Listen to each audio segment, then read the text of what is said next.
tal, chicos? Bienvenidos a la aula virtual. Mi nombre es Jacqueline Sarria, soy su profesora de biología y vamos a ver el capítulo número 5. No sin antes decirles que espero que les haya ido recontra bien en el examen. Nosotros siempre en ciclo virtual tenemos varios ingresantes, así que estoy segura de que este ciclo no será la excepción, chicos. Espero que les haya ido muy bien en el examen. Si les fue bien, genial, bien por ustedes, de seguro se lo merecen. Pero no se confíen, aún faltan 3 exámenes más. ¿Sí? No pueden bajar la guardia. Y si no les fue tan bien en el examen o les fue mal o muy mal, bueno, señores, aún faltan 3 exámenes y he visto cómo los cuadros realmente logran invertirse. Así que den lo mejor de ustedes. Aún faltan 3 exámenes, chicos. Muy bien, chicos, en este quinto capítulo, vamos a ver el tema de nutrición. Te mencionan en tu separata que la nutrición es el conjunto de procesos por los cuales los seres vivos captan sustancias del medio y lo transforman en su propia materia para reparar desgastes.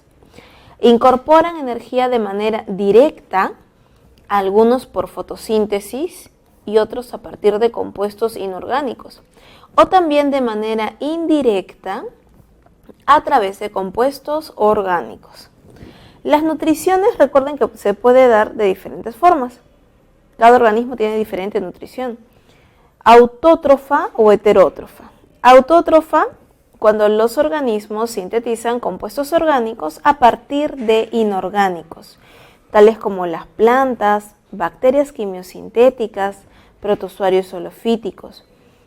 ¿Y quiénes son heterótrofos?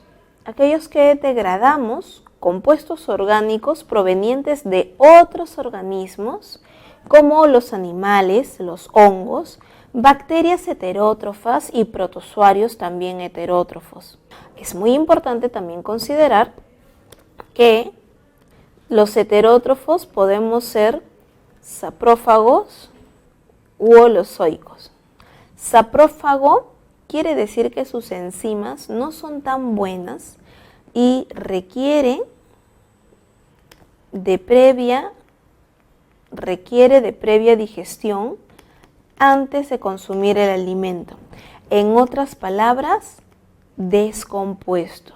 Si lo quisiéramos pasar a palabras simples, diríamos que consumen materia orgánica podrida.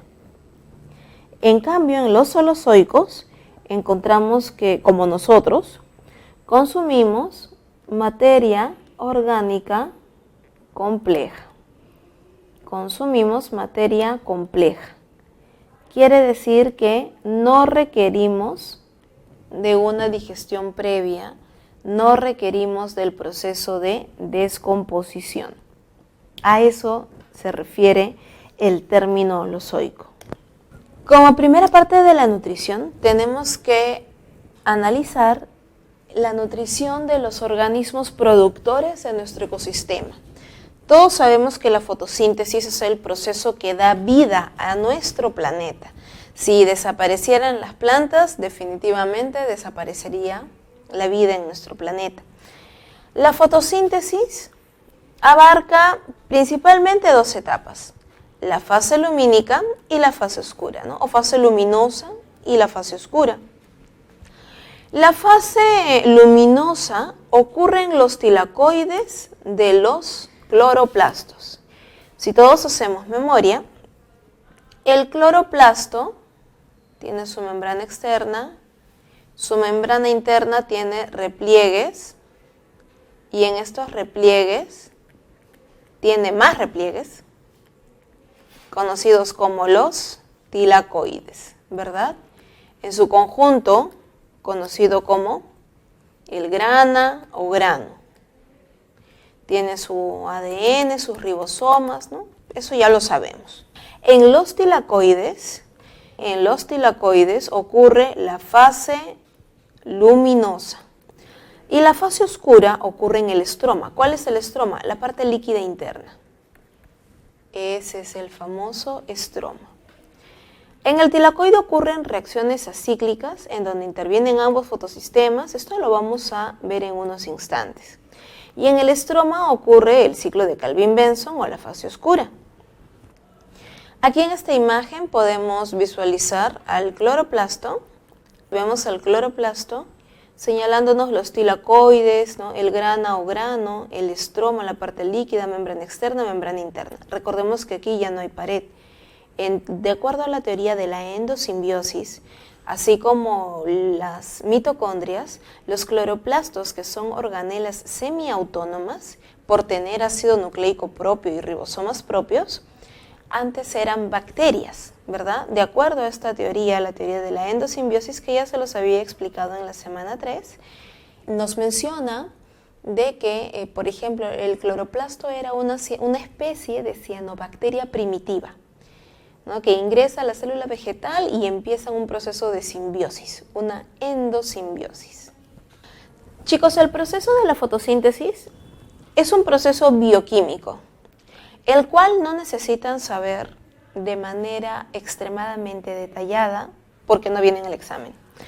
Esta parte de aquí es lo que todos deberían de saber, todos, incluyendo a los que les vienen solamente 4 preguntas, porque es bastante sencillo, presten mucha atención. Miren, este es el tilacoide, ¿verdad? El espacio tilacoidal, ese es el tilacoide.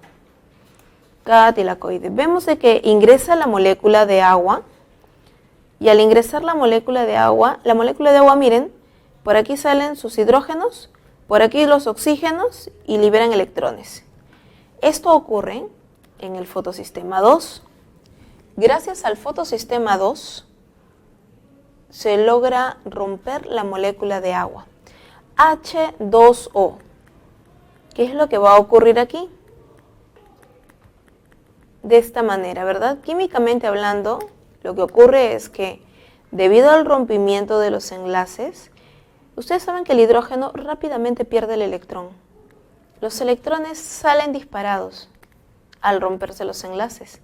Por eso cuando se liberan los hidrógenos quedan con carga positiva, ¿no? Tal como se visualiza en la imagen. Quedan como protones, nada más.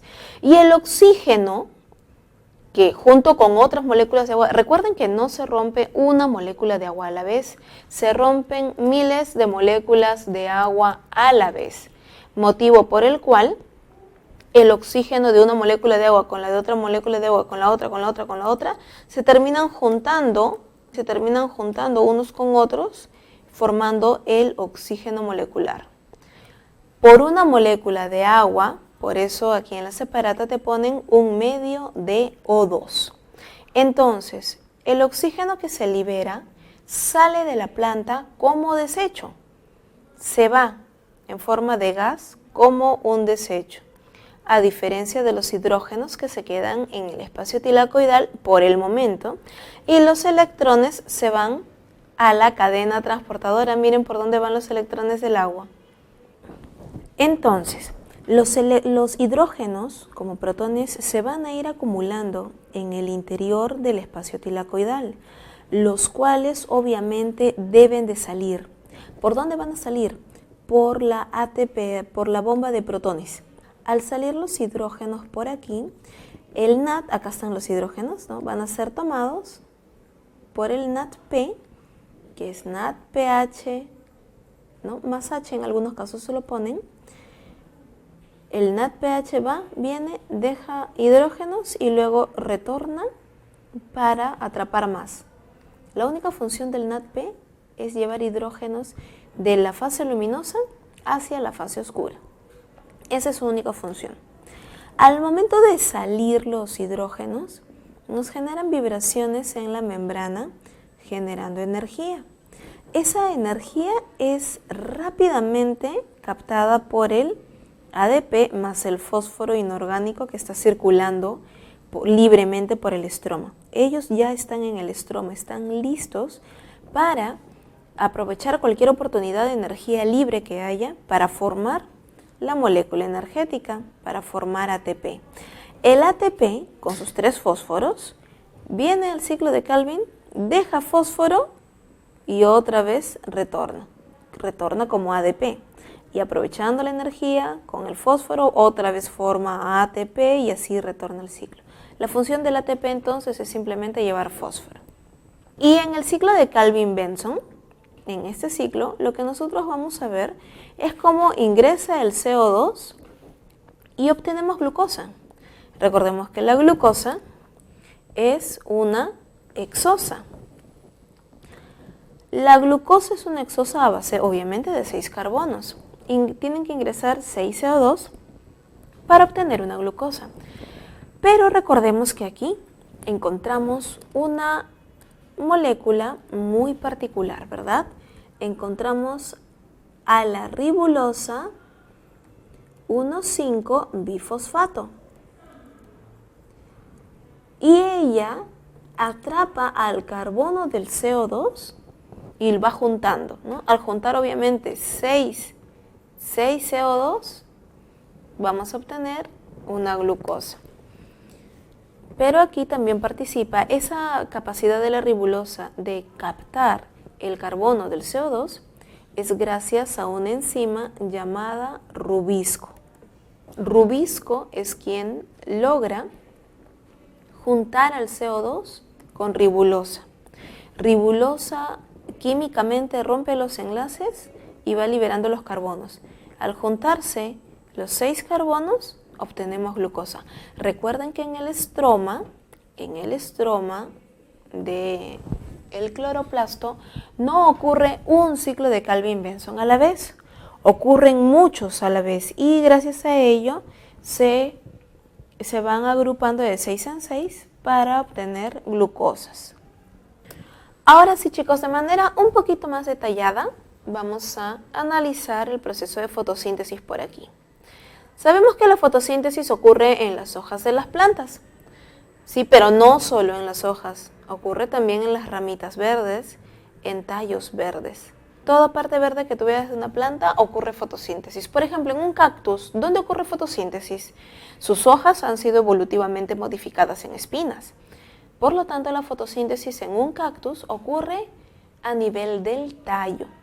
Muy bien, entonces, nosotros en la hoja vamos a encontrar, en el mesófilo de la hoja, encontramos el famosísimo parénquima clorofiliano.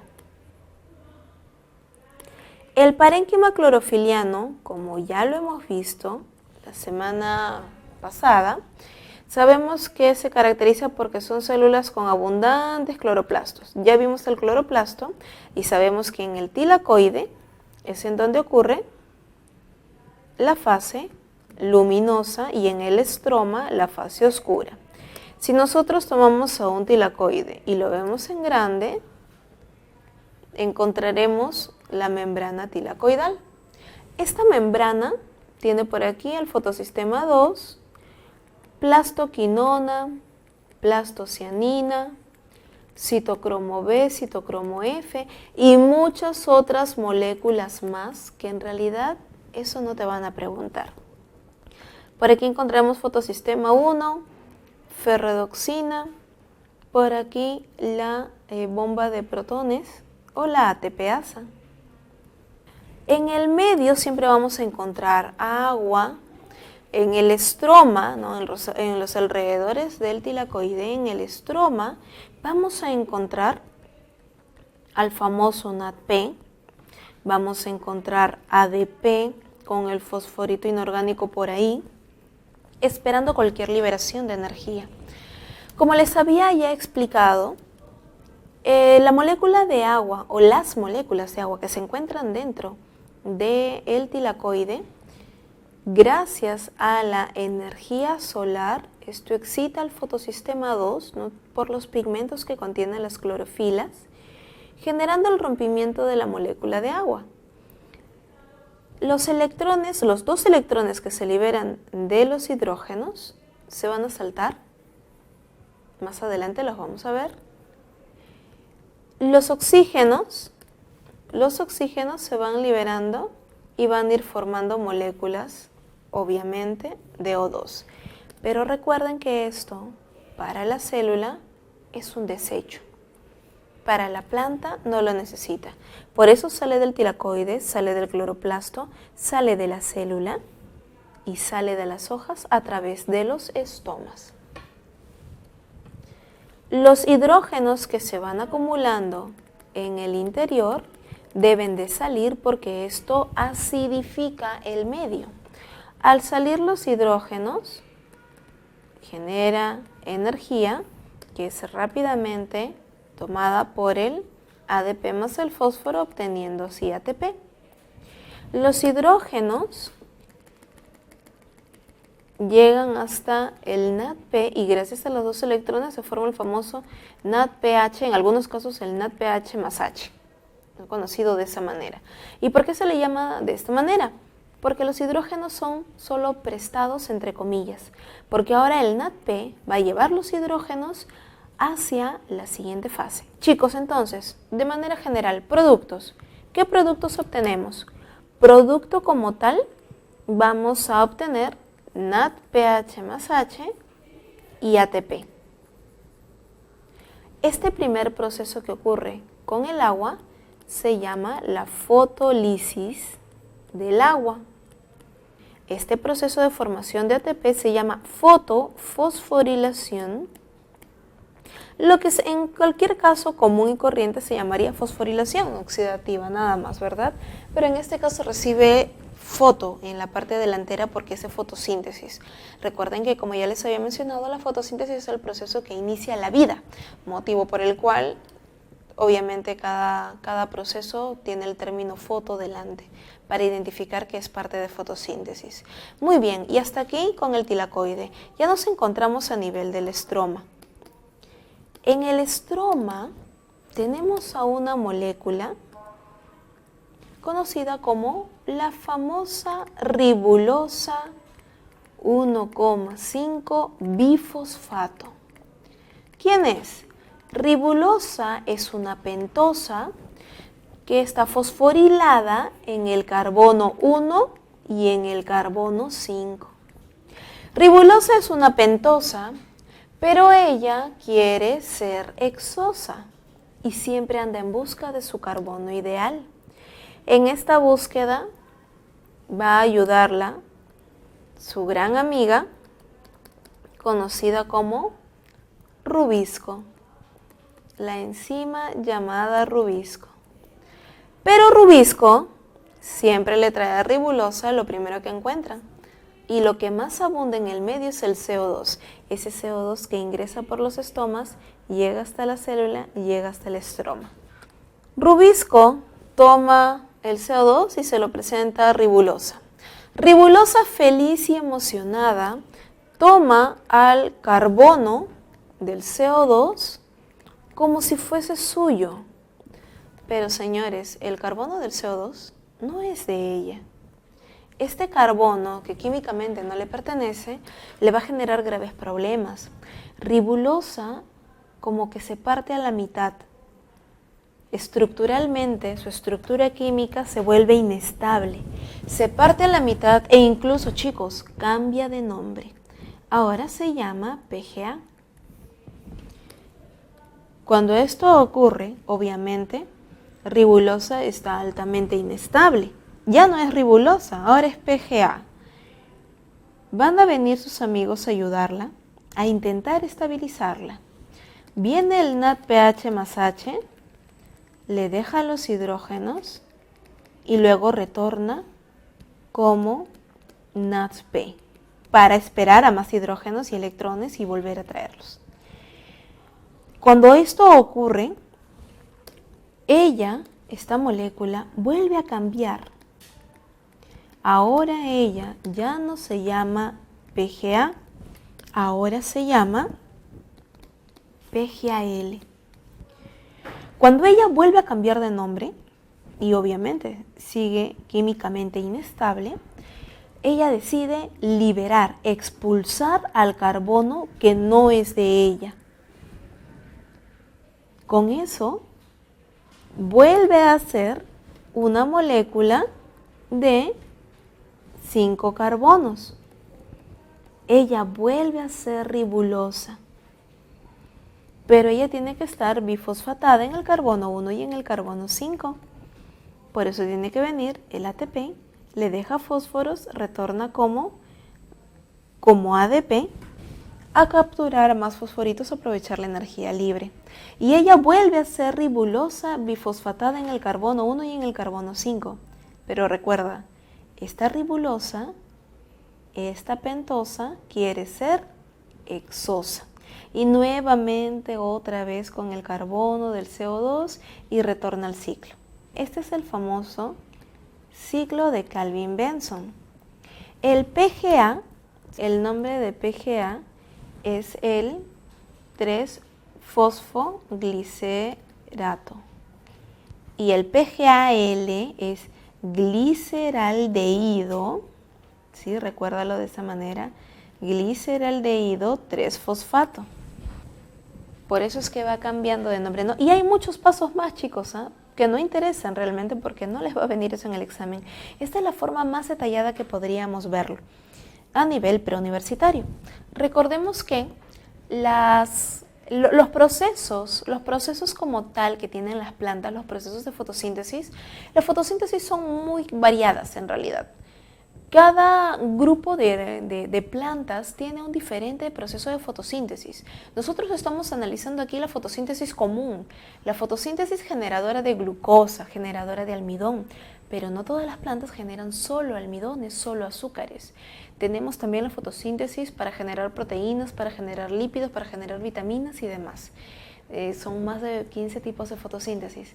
Esto obviamente va a depender del tipo de planta, si es una palmera, si es una xerófita o cactácea, si es una planta de tipo gras, si es una planta herbácea. Las fotosíntesis varían. La fotosíntesis que nosotros vemos aquí es la básica y lo vemos de manera general. No se vayan a tranquear con este tema, hay que tenerlo muy en cuenta. Vamos a volver ahora sí al resumen de fotosíntesis para analizar cada uno de los procesos que te han mencionado en tu separata. Muy bien, ya que ya conocemos todo el proceso de fotosíntesis, recordemos que en el tilacoide ocurren las reacciones acíclicas, en donde intervienen los fotosistemas 1 y 2.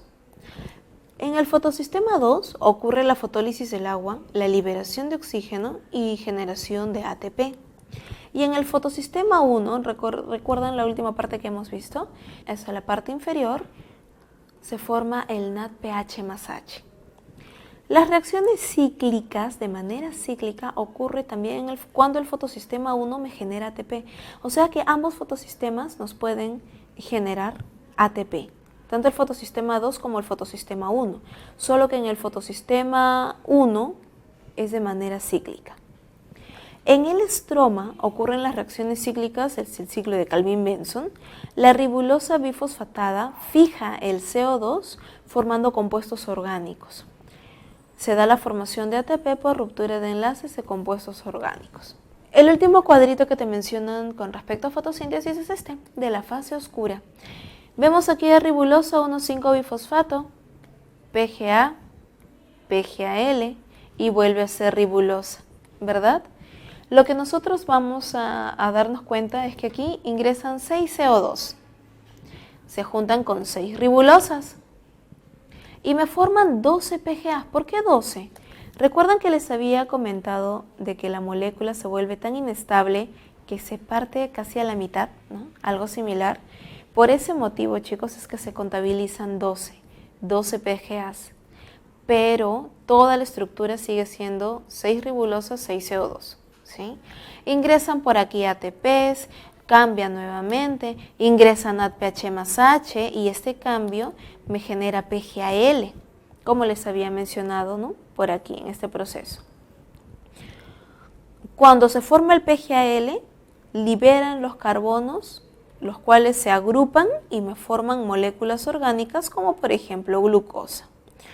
Y al liberar estos carbonos vuelve a ser ribulosa. Viene ATP y como vuelve a ser ribulosa, vuelve a ser 6, ya no 12. Al liberar estos carbonos, nuevamente se estabiliza y vuelve a ser una pentosa. Nuevamente ATP, se fosforila y vuelve a ser ribulosa 1,5-bifosfato. Recuerden que en este proceso de fijación, del CO2 actúa la enzima llamada rubisco. En su separata también tienen este cuadrito de resumen que es de la fotofosforilación no cíclica, en donde podemos visualizar, ¿no?, el potencial redox y la dirección de flujo de electrones. Esto exclusivo, por favor, chicos, para el área de ciencias. No es necesario que lo dominen en el caso del área de letras, bloque D o bloque E, que les vienen 4 preguntas de biología. A manera de tanto detalle no es necesario. Vamos a ver que la molécula del agua se rompe, ¿no?, libera gracias al P680, que sería el fotosistema 2. ¿No? Libera hidrógenos, oxígeno y los electrones. Los 2 electrones en el fotosistema 2 pasan por la plastoquinona, citocromos, B y F, plastocianina, quinonas, ¿no? Pasa por todas las moléculas de la membrana hasta llegar al fotosistema 1, el P700. En el P700 los electrones van a pasar al NADP para formar NADPH. Nada más. Esto es gracias a la ferredoxina, que lo habíamos visto en la membrana.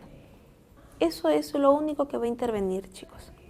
Y en la fotofosforilación cíclica que les mencionan, vamos a ver que en el P700 salen electrones hacia la ferredoxina. La ferredoxina lleva electrones hacia el citocromo B, lo cual me genera salida de electrones. Pero la salida de electrones me genera más energía.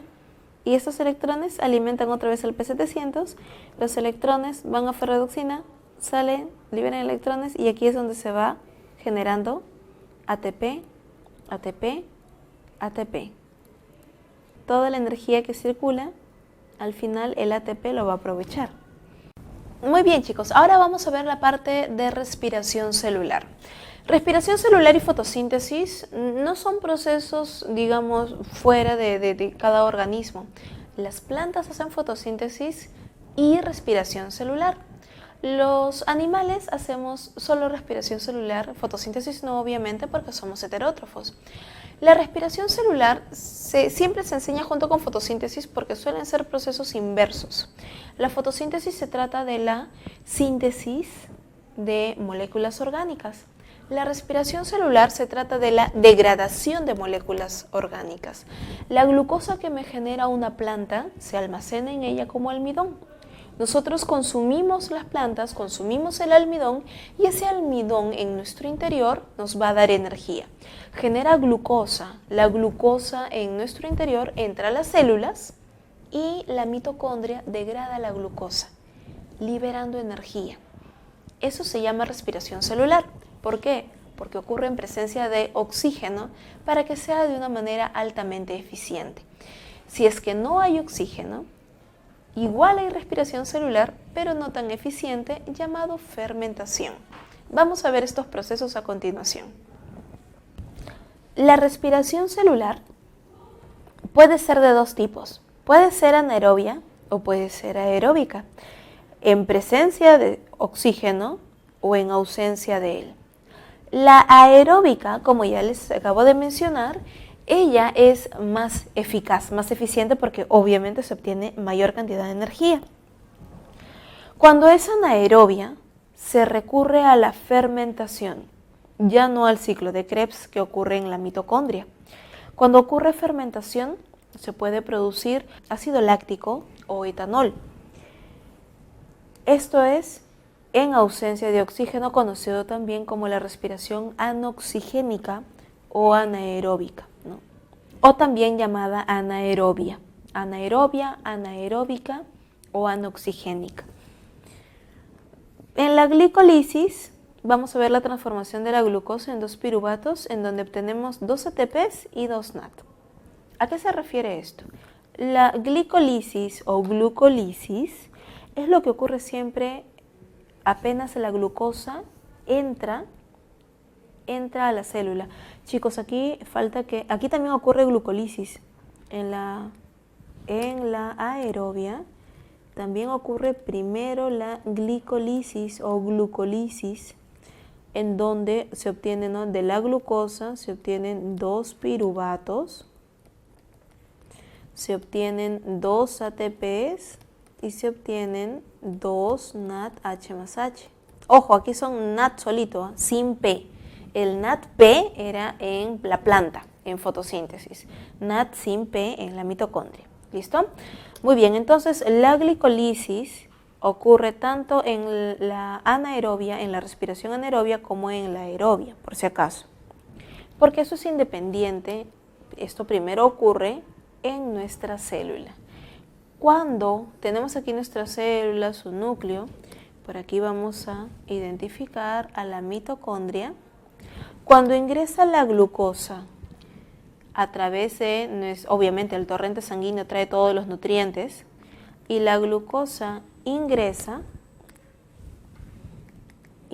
la glucosa al interior de la célula. En el citoplasma hay enzimas que cortan estos enlaces, generando la glucólisis, rompimiento de la molécula de glucosa, ¿no? O glicolisis. Al romper enlaces, chicos, ¿qué se libera? Energía, obviamente. ¿Energía de qué manera? En forma de electrones y también como hidrógenos. También se liberan hidrógenos, electrones. ¿Qué voy a obtener entonces aquí?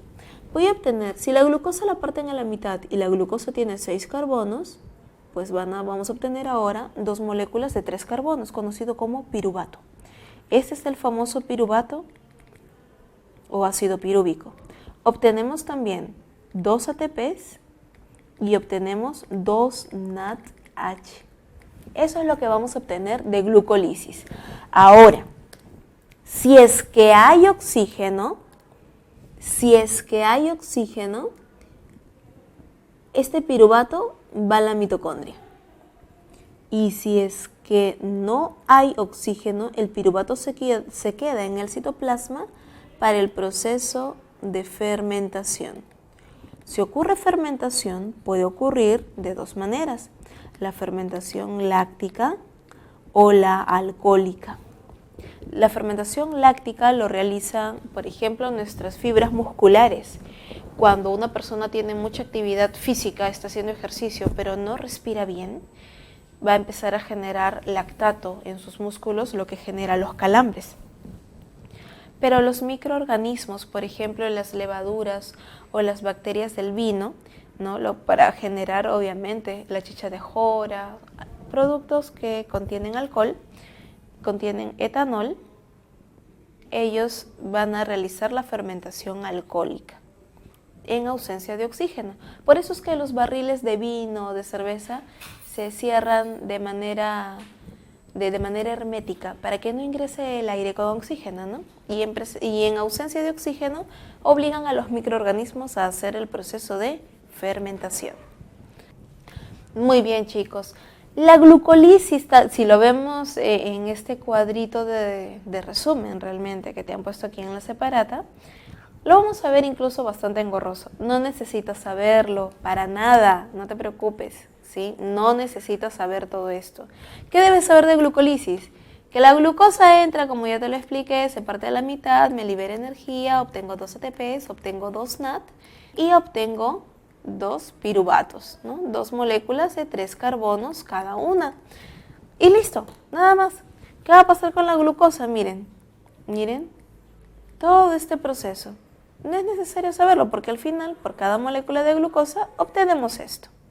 Como les había explicado, chicos, de la glucosa se obtienen los 2 piruvatos y obviamente ATPs y NADH. Pero ¿cuál es el destino del piruvato? ¿Qué va a ocurrir con el piruvato? Como ya te había explicado, si es que hay oxígeno, en aerobiosis vamos a obtener al final CO2, agua y obviamente mucha energía, mucho ATP. Y si es que no hay oxígeno, es decir, en anaerobiosis, puede tomar 2 rutas, la alcohólica o la láctica, cualquiera de los 2. Recordemos que nuestros eritrocitos, como no tienen organelas, o sea, no hay mitocondria, siempre realiza la fermentación láctica. Los glóbulos rojos siempre realizan el proceso de fermentación láctica. Tengan eso en cuenta. Cuando ingresa el ácido pirúvico hacia la mitocondria, se va a formar el acetil-CoA, este ingresa al ciclo de Krebs, va a formar el NADH más H, va a formar también FATH y otras moléculas que lo que hacen es recopilar hidrógenos. Los hidrógenos van a ser intercambiados a nivel de las crestas mitocondriales. ¿Se acuerdan que les mencioné que las crestas mitocondriales son como mesosomas que tienen un montón de enzimas respiratorias? Y eso es lo que va a ocurrir aquí. Los hidrógenos van a ser intercambiados para producir ATP. Se libera obviamente por ahí agua, utiliza oxígeno para la reacción, por eso esto ocurre solo en presencia de oxígeno. Lo principal es que obviamente nos genera ATP. Recuerden que cuando una persona no tiene glúcidos para utilizarlo como fuente de energía, se utilizan las proteínas. Y también hay una ruta directa de los aminoácidos para poder hacer el proceso de respiración celular. Y de igual manera, de los glicéridos, los ácidos grasos también se utilizan para el proceso. Todo es utilizado como fuente de energía. Los alimentos que consumimos se utilizan al final para el proceso de respiración celular y los que consumimos en exceso se van a almacenar. Solo para que lo tengan como referencia, chicos, en el caso de la mitocondria vemos la membrana externa, la membrana interna, no miren la cantidad de repliegues. En teoría, de manera análoga podríamos mencionar, ¿no?, que son muchos mesosomas, muchos mesosomas, muchos repliegues en el interior de la mitocondria, ¿no?, asociados a los procesos de respiración. Este es el espacio intermembranal. Esta es la matriz mitocondrial y las crestas mitocondriales, ¿no?, que ahora reciben ese nombre. Aquí es donde se encuentran gran cantidad de moléculas que son las cadenas transportadoras de electrones con enzimas y demás que permiten la formación del ATP. Lo vamos a ver en unos instantes. Esta imagen también lo tienen como referencia, ¿no? La glucosa, ocurre glucólisis en el citosol, se forma el ácido pirúvico. Con oxígeno va hacia el ciclo de Krebs, en donde se produce ATP y NADH, ¿verdad? FATH también, y va hacia los aceptores de electrones en la cresta mitocondrial, la transportadora de electrones. Y estos electrones me generan energía que al final se obtiene como ATP. Esto es en mitocondria. Pero sin oxígeno va a formar solo ácido láctico o etanol. En esta imagen que te ponen en tu separata, te muestran ya de manera un poquito más detallada a nivel bioquímico de qué es lo que va a ocurrir en la matriz mitocondrial, en el ciclo de Krebs, conocido como el ciclo del ácido cítrico o el ciclo de los ácidos tricarboxilados, también los llaman de esa manera. Son los ácidos tricarboxilados. Lo que ocurre con el ácido pirúvico, miren lo siguiente. El ácido pirúvico, como les había mencionado, tiene 3 carbonos, ¿no? Es la mitad de una glucosa. Cuando el ácido pirúvico ingresa, de inmediato de esta molécula que tiene 3 carbonos, se rompe un enlace liberando un carbono a manera de CO2. Y estos 2 carbonos que se quedan aquí, entre el acetil-CoA, que es una pequeña molécula auxiliar, ella simplemente viene y se coloca ahí para auxiliar, para ayudar a esta molécula de 2 carbonos llamado acetil. Se forma entonces el acetil-CoA, que tiene 2 carbonos nada más. Pero miren quién lo está esperando. Miren quién se encuentra aquí. El ácido oxalacético es una molécula de 4 carbonos que al encontrar al acetil de 2 carbonos se juntan y esto hace que libere al CoA. Ya no es necesario el CoA. El CoA sale, se va, la coenzima se va. Ya no necesita el acetil de ella. Por eso ahora 4 más 2, 6 carbonos. ¿Qué me forma? El ácido cítrico. La primera molécula en formarse en el ciclo de Krebs es el ácido cítrico, de ahí su nombre. ¿Qué va a ocurrir ahora con el ácido cítrico? Nuevamente, chicos, esta treosa esta molécula de 4 carbonos, ha tomado 2 carbonos que no son de ella. Ha formado ácido cítrico.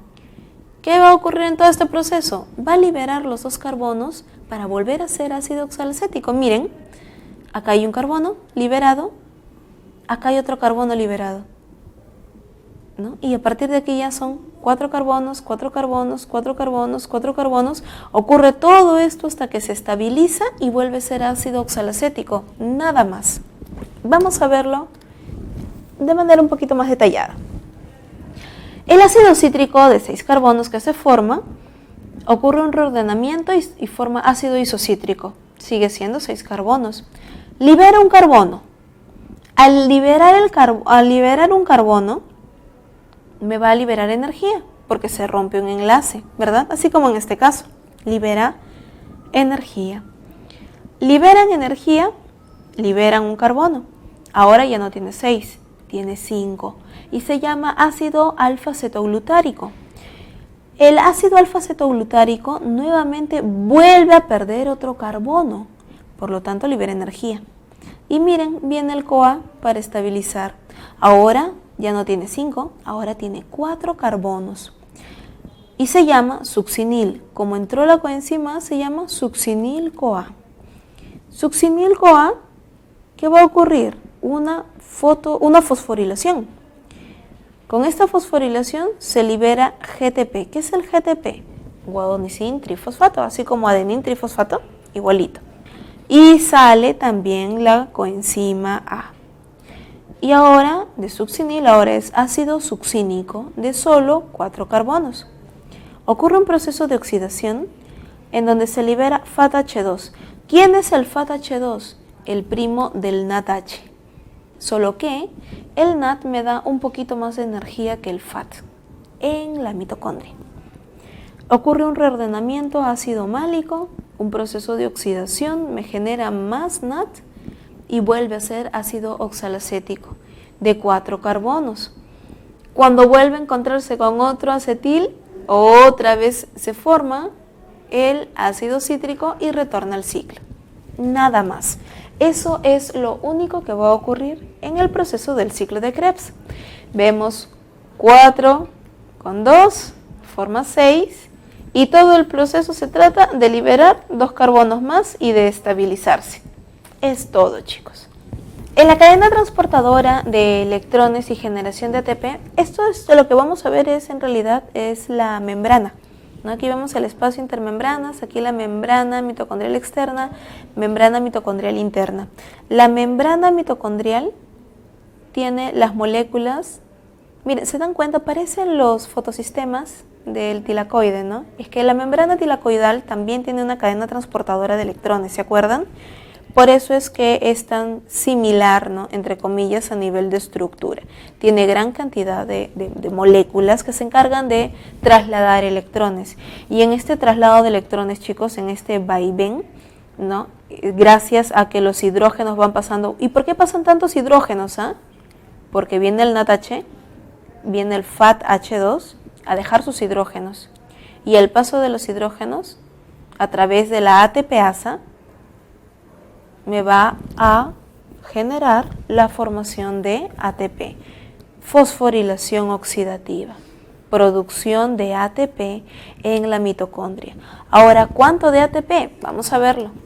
Aquí vemos en esta imagen, en este diagrama, nuevamente la cadena respiratoria con las moléculas que se encuentran en ellas, ¿no? La flavoproteína, la coenzima Q, citocromo B, C, A, pero al final recuerden que lo importante es, se forma ATP. ATP y ATP. Vamos a aprovechar esta imagen para hacer nuestro balance energético, ya que aquí tenemos el ciclo de Krebs bastante detallado. Pero antes del ciclo de Krebs, chicos, ¿se acuerdan que les dibujé la célula, ¿no? Con su núcleo, su mitocondria, y les indiqué de que la glucosa al entrar, ¿qué ocurre en el citoplasma? Glucólisis, donde me libera 2 ATPs, 2 NADH y obviamente los 2 piruvatos. Y ahora sí los piruvatos, los 2 piruvatos, ojo, esto es por un piruvato nomás, los 2 piruvatos van a mitocondria y me generan todo esto que vemos aquí en pantalla. La producción de energía inicia entonces desde aquí, desde que la glucosa entra a la célula. ¿Listos? Vamos a hacer entonces el famoso balance energético. El balance energético va a iniciar en citoplasma. Gracias a la glucólisis que obtengo 2 ATPs, 2 NADH, y luego cuando va hacia la mitocondria, ¿qué es lo que ocurre? Me libera NADH y por último del ciclo de Krebs, porque ya cuando entra el ciclo de Krebs me va a generar, ¿cuántos? 1, 2, 3 NAD, me va a generar un FAT H2, me va a generar un GTP. Y luego, obviamente, los CO2 son desechos, no lo que sale a través de nuestra respiración, sí, a través de la expiración, ya como desecho, como tal. Muy bien, entonces, esto es lo que nosotros vamos a obtener. Cuando los NADs van hacia las crestas mitocondriales, que lo acabamos de ver hace un instante, van a hacer el intercambio de hidrógenos por ATP prácticamente. Entonces, los 2 ATPs son 2 ATPs, ¿verdad? En citoplasma. Los 2 NAD que están en citoplasma, recuerden que el citoplasma, la célula no es tan eficaz como la mitocondria para hacer el intercambio gaseoso, para hacer el intercambio energético. Esto quiere decir que el NADH tiene 2 opciones. Primero, si lo hace en citoplasma, va a utilizar la lanzadera común, que es la lanzadera de el glicerol 3-fosfato.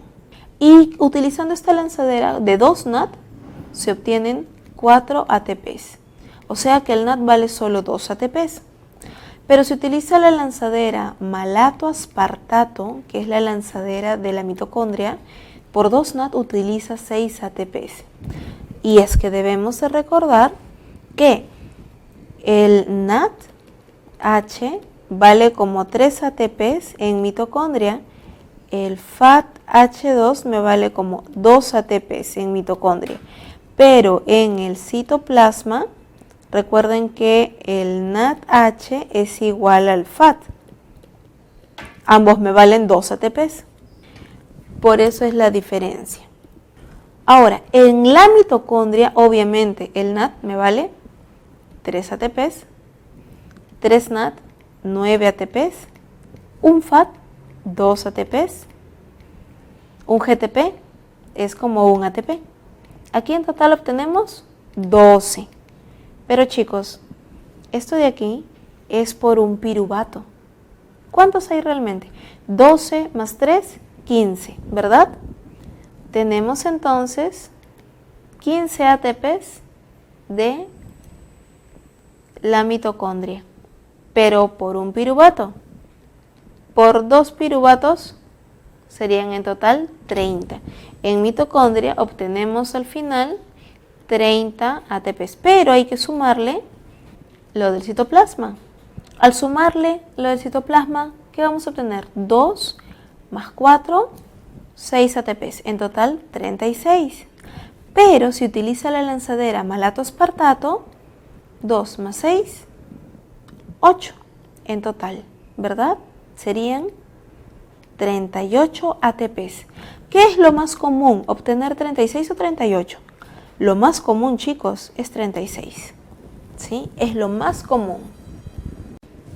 Muy bien, chicos, entonces ya hemos visto el proceso de la respiración celular a nivel de mitocondria y el proceso de fotosíntesis. Como vemos, uno es productor de energía y el otro absorbe la energía, ¿verdad?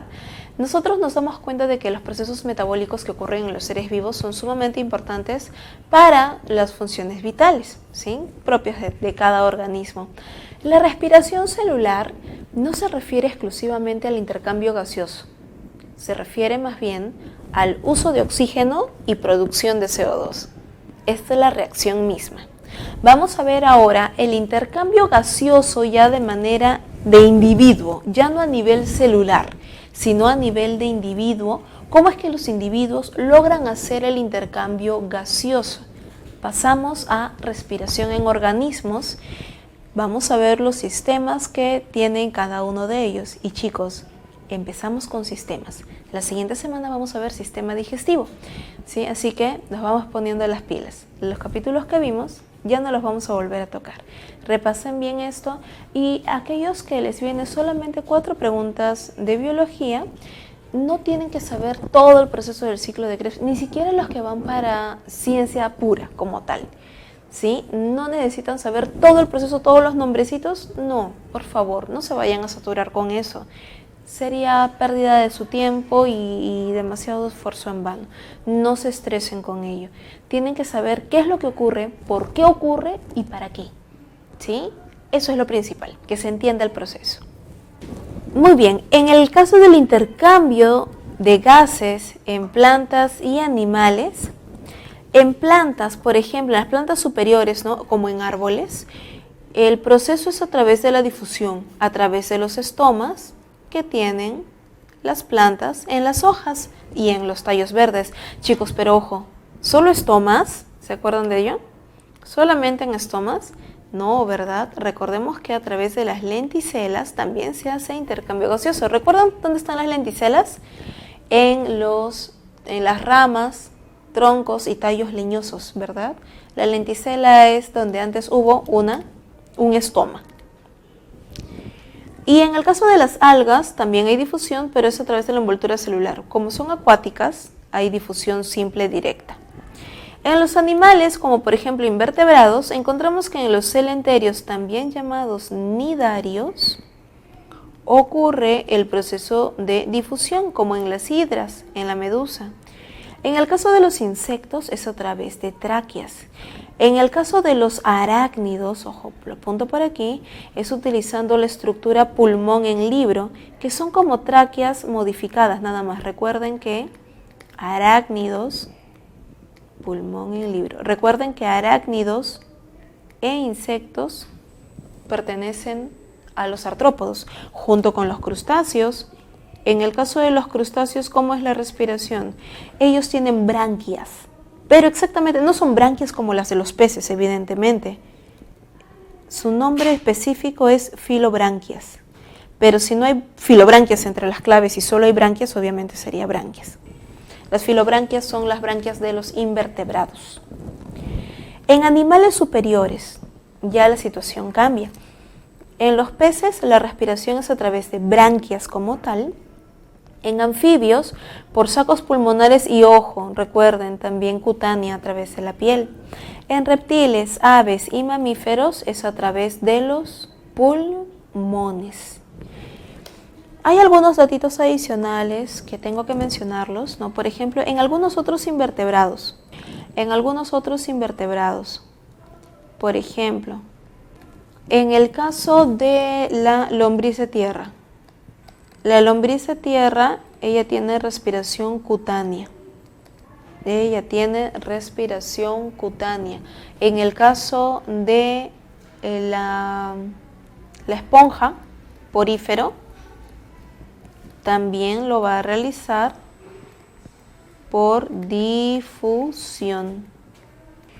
Encontramos también en el caso de planaria, como es acuática, y de membranas delgadas, también es por difusión.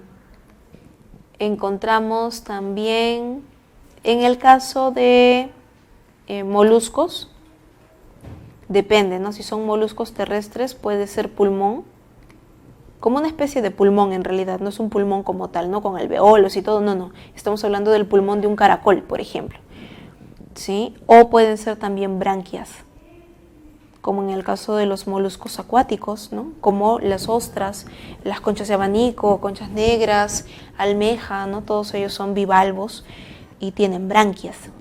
En el caso de los equinodermos, la respiración de un equinodermo como una estrella de mar va a ser realizado a través de su sistema acuífero radial y gracias a que tiene branquias.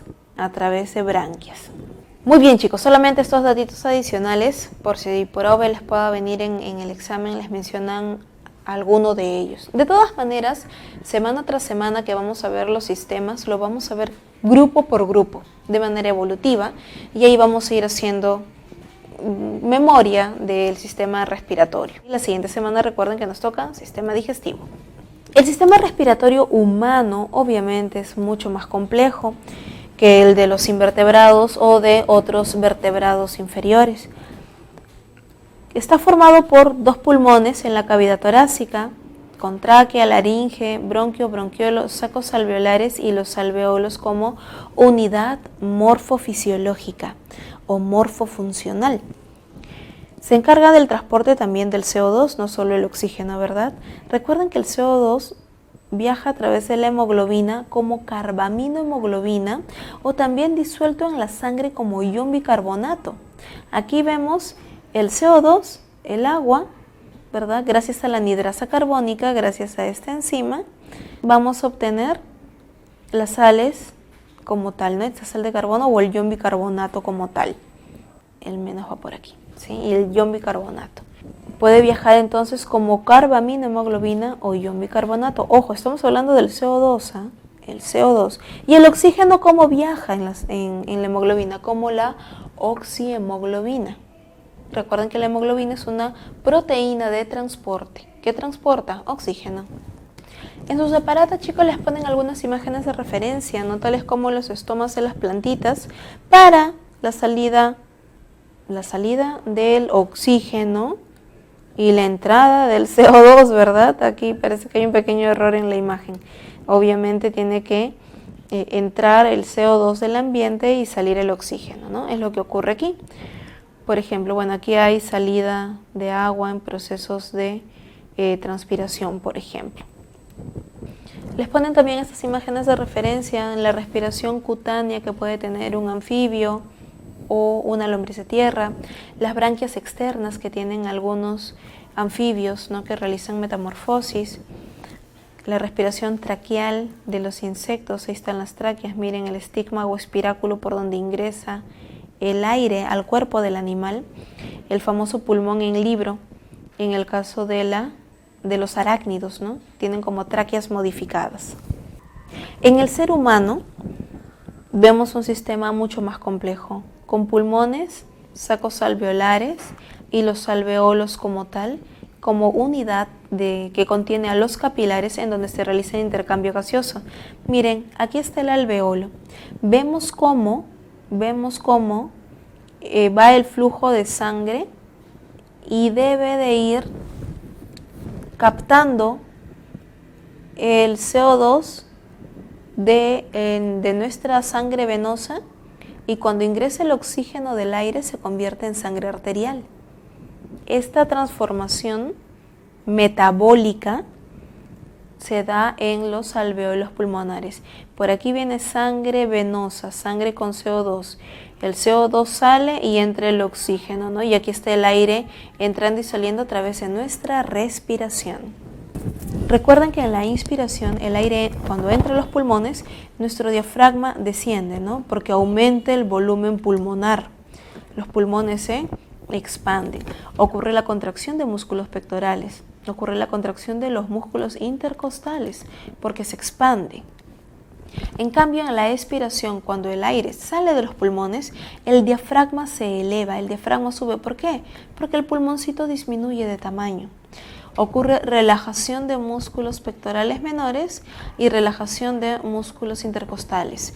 En teoría es más fácil expirar que inspirar.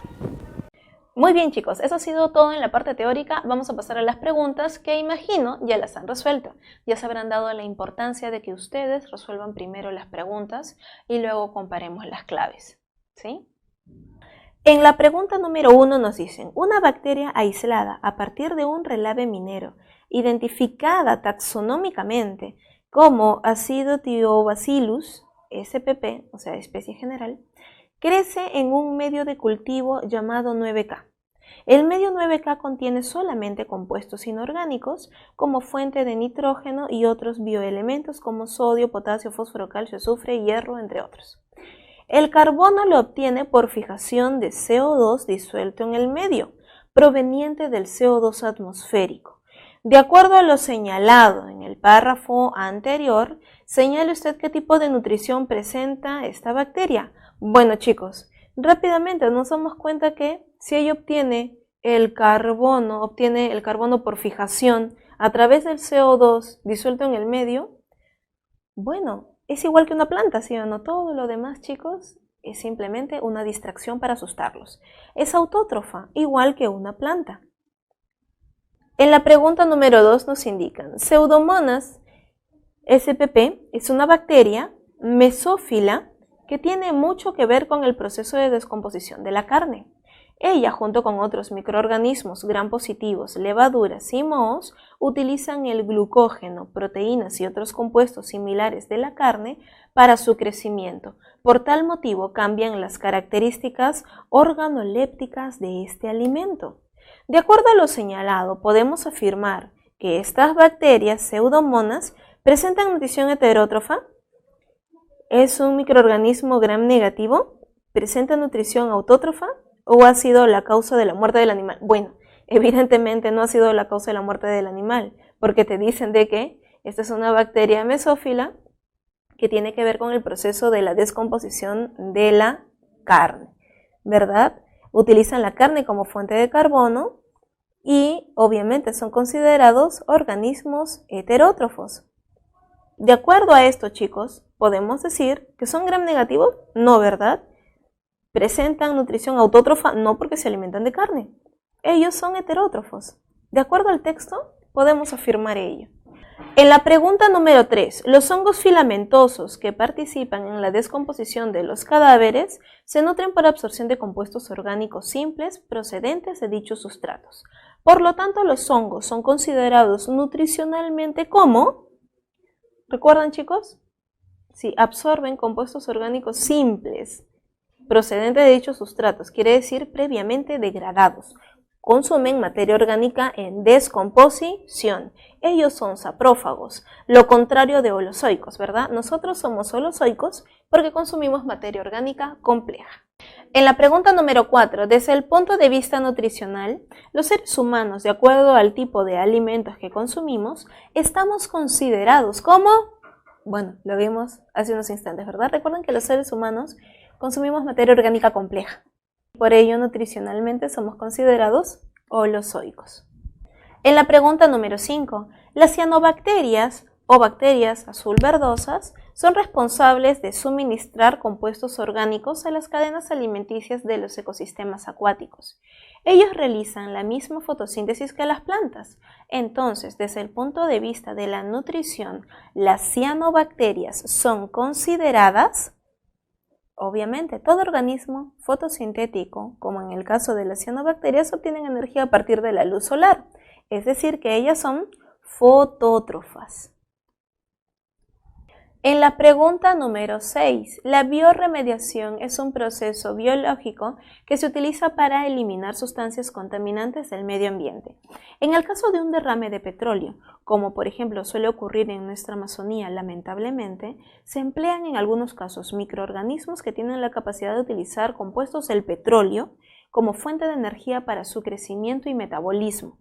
En tal sentido, la biorremediación de ambientes contaminados por petróleo es un proceso que utiliza organismos. ¿Cómo son estos organismos, chicos? Si se alimentan del petróleo. Recuerden que los organismos que utilizan compuestos orgánicos, sean glúcidos, lípidos, proteínas o hidrocarburos, que son obviamente también orgánicos, como fuente de energía son los quimio-organotrofos, ¿verdad? Esto lo habíamos visto en la semana número 2, tipo de bacterias quimio-organotrofas. En la pregunta número 7, la fotosíntesis es uno de los procesos biológicos más importantes para el sostenimiento de la vida en nuestro planeta. Las plantas la realizan gracias a la presencia de una organela llamada cloroplasto. El cloroplasto está demostrado científicamente que proviene de una célula procariota ancestral que corresponde a un grupo denominadas cianobacterias, pero cianobacterias muy primitivas, por cierto. Por ello, se puede afirmar que la fotosíntesis es de origen, ¿recuerdan? la teoría endosimbiótica, ¿no? Donde la cianobacteria primitiva ingresa a la célula vegetal. Por ello, las cianobacterias realizan este proceso. La fotosíntesis, chicos, entonces, que realizan las plantas será de origen bacteriano, realizado obviamente por las bacterias. En la pregunta número 8, la fase lumínica de la fotosíntesis se desarrolla en las membranas de los tilacoides, como lo hemos visto en clase. ¿Qué producto suministra esta fase de la fotosíntesis? ¿Recuerdan? ¿Cuáles son los productos? Los productos son ATP y NADPH, ¿verdad? El oxígeno, más que un producto para la planta, es un desecho.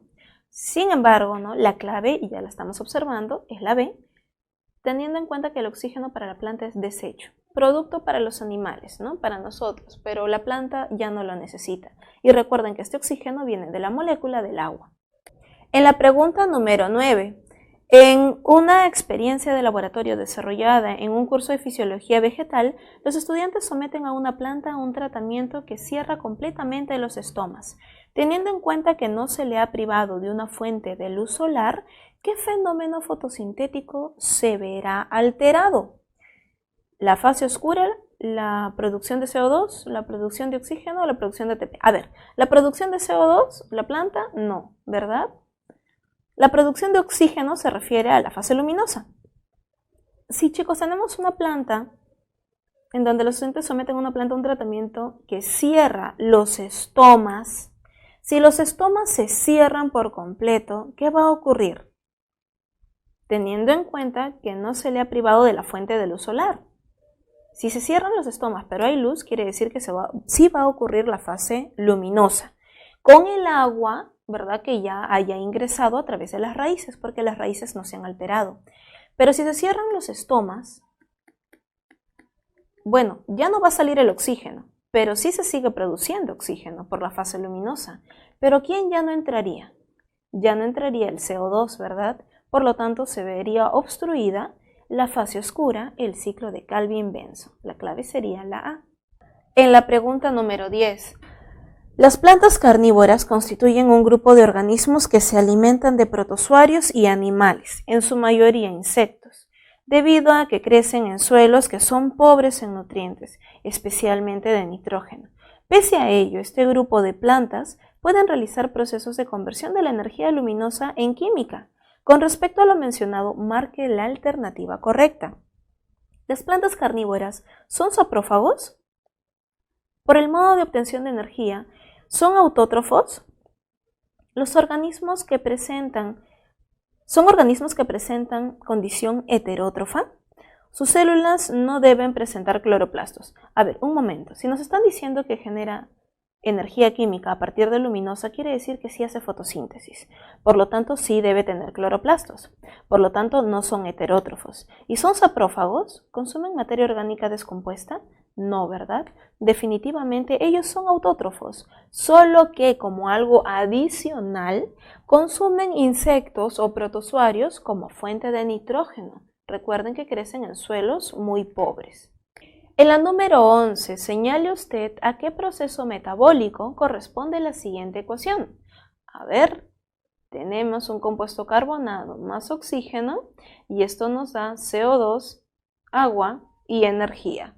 Este proceso es la famosa respiración celular oxigénica, ¿verdad? En presencia de oxígeno, la glucosa produce CO2, agua y obviamente energía a manera de ATP. Es la respiración celular.